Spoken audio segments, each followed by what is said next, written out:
compañeros miembros del Comité Político y del Comité Central del Partido de la Liberación Dominicana, distinguidos senadores y diputados, compañeros representantes de fuerzas políticas aliadas del Frente Progresista, señoras y señores, pueblo dominicano.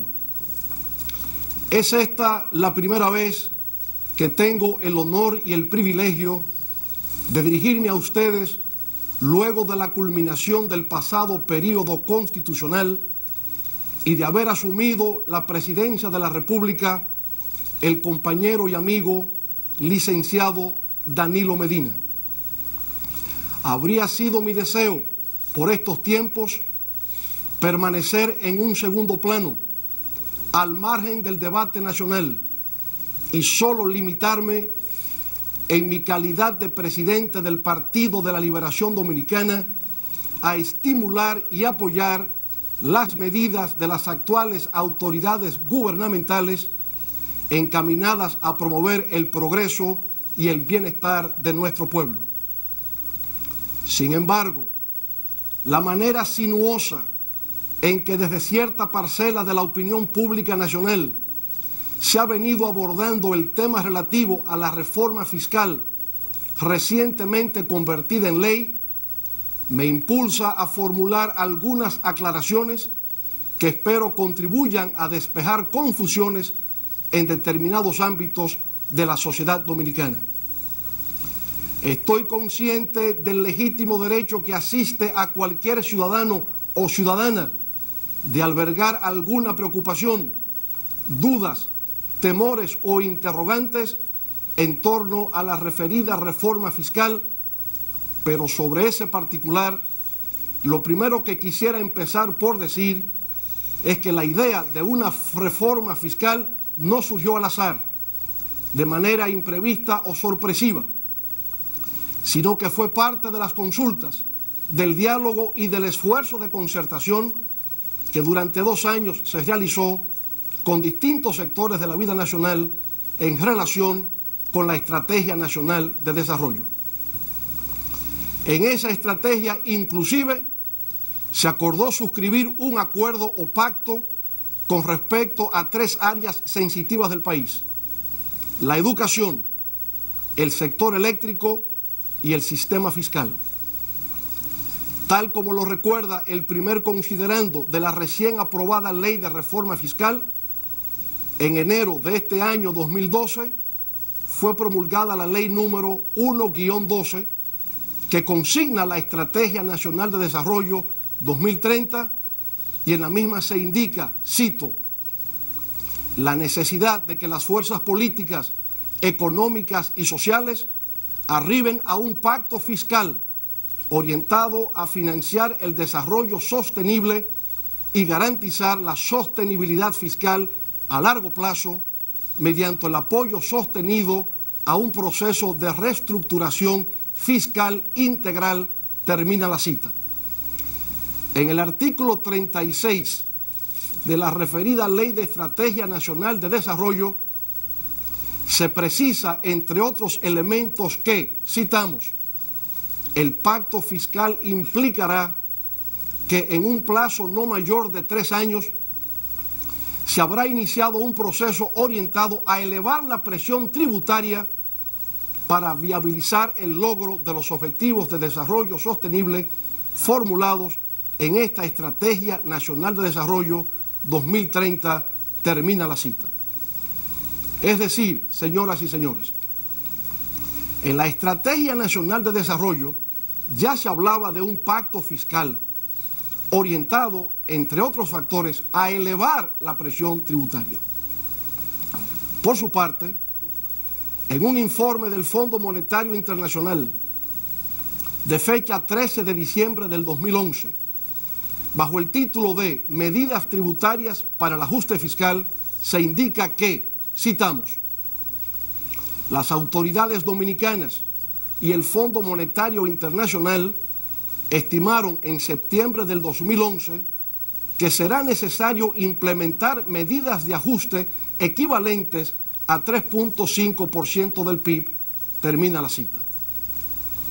Más adelante, el informe del organismo crediticio internacional decía que, abro comillas, este es el tercer año consecutivo en que la República Dominicana tendrá que producir un paquete tributario cuyo objetivo es reforzar sus ingresos, cierro la cita. Por su lado, 5 días antes de la celebración de las elecciones presidenciales, esto es, el 15 de mayo de este año, en declaraciones ofrecidas al periódico Hoy, el Consejo Nacional de la Empresa Privada, CONEP, planteó la búsqueda de una reforma fiscal integral, no de un parche tributario, como denominó a las reformas previas. El CONEP consideró necesario también un análisis profundo del sistema tributario y de gastos administrativos del país y de cómo devolver competitividad a los sectores productivos. Finalmente, el CONEP reiteró su compromiso de trabajar con el próximo gobierno para que la reforma fiscal integral sea una realidad. Como puede observarse, desde hacía tiempo venía debatiéndose en el país la necesidad de suscribir un pacto fiscal que estuviese dirigido a la realización de una reforma fiscal integral que implica, entre otras cosas, como se ha dicho, el incremento de la presión tributaria o fiscal. Es con ese incremento de la presión fiscal como sería posible cumplir con los compromisos de la Estrategia Nacional de Desarrollo en favor, por ejemplo, de la educación, la salud, la seguridad social, la seguridad ciudadana, el sector agrícola y las medianas y pequeñas empresas. El rechazo de algunos sectores a las llamadas reformas de parche se debe al hecho de que desde el año 2000 a la actualidad se han elaborado 9 reformas fiscales y el resultado ha sido que en el 2000 la presión fiscal fue de 12.5% del PIB y en el 2011 de 12.7% del PIB. Dicho con otras palabras, durante 10 años se implementaron 9 reformas fiscales y la presión tributaria con respecto al Producto Interno Bruto quedó prácticamente estancada. De igual manera, es preciso recordar que como resultado de la apertura de nuestra economía y de la suscripción de acuerdos de libre comercio como el RD-CAFTA y el de Asociación Económica con la Unión Europea, EPA, la estructura tributaria del país se modificó de manera radical. En lugar de depender de los impuestos provenientes del comercio exterior, cobrados en aduanas, como siempre había sido, se traspasó a impuestos internos la responsabilidad de ser el principal ente de recaudación fiscal del país. De esa manera, las recaudaciones aduanales, que en el año 2000 constituían el 34.8% de los ingresos totales del gobierno, pasaron a representar solamente el 8.2% en el 2011. En ese cambio de la estructura tributaria nacional de impuestos aduanales a impuestos internos, la compensación entre un tipo de tributo y otro nunca se produjo en la forma en que inicialmente había sido concebida. Más aún, debido a la aplicación de varias leyes de incentivos y concesiones tributarias dirigidas fundamentalmente a promover el crecimiento económico, la productividad y el empleo, se generó también, aunque de manera involuntaria, un debilitamiento de la presión fiscal. En el año 2007, en el punto máximo de recaudación de nuestra historia financiera moderna, la presión fiscal llegó a alcanzar 16% del PIB.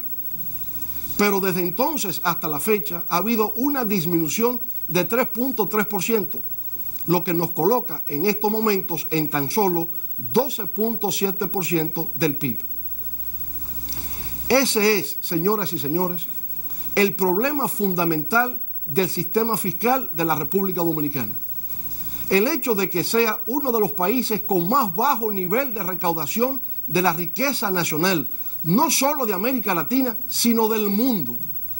En Brasil, por ejemplo, la presión fiscal es de 35%. En Argentina, de 30%. En Jamaica, de 24%. En Uruguay, de 23.2%. En Nicaragua, de 22%. En Bolivia, 22.6%. Y en Chile, de 21.6%. En los Estados Unidos, la presión fiscal es de 28%. Y en Europa, donde después de la Segunda Guerra Mundial se erigió el denominado Estado benefactor, de orientación ideológica socialdemócrata, la brecha de la presión fiscal con respecto a nosotros es aún mayor. En Suecia, por ejemplo, la presión fiscal es de 49%. En Finlandia, de 46%. En Francia es de 44%. En el Reino Unido, de 42%. En España, de 39%. En Italia, de 41%. Eso fue lo que hicieron los partidos socialdemócratas europeos en el poder y que parecen olvidar sus aliados criollos. Crear un Estado fiscalmente fuerte para enfrentar con políticas redistributivas y sentido de equidad las demandas sociales de la población.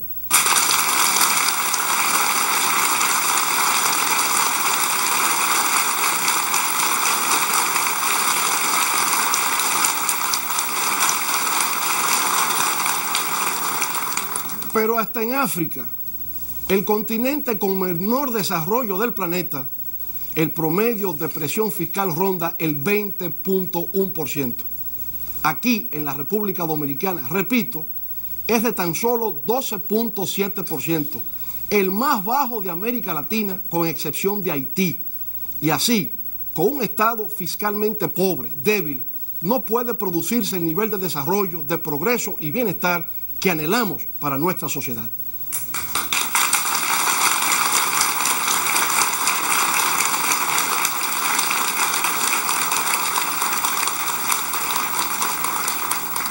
Por esa razón, desde hace varios años, las fuerzas vivas de la nación han estado reclamando la realización de una reforma fiscal integral.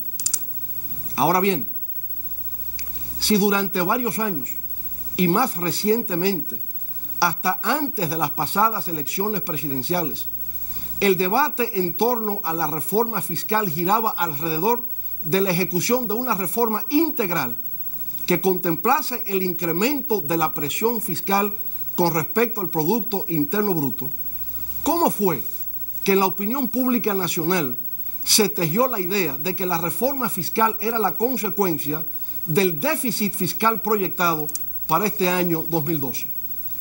En adición, ¿de dónde se extrae la peregrina tesis de que un déficit fiscal equivale a un fraude fiscal y por consiguiente a un delito que merece ser perseguido por la vía judicial?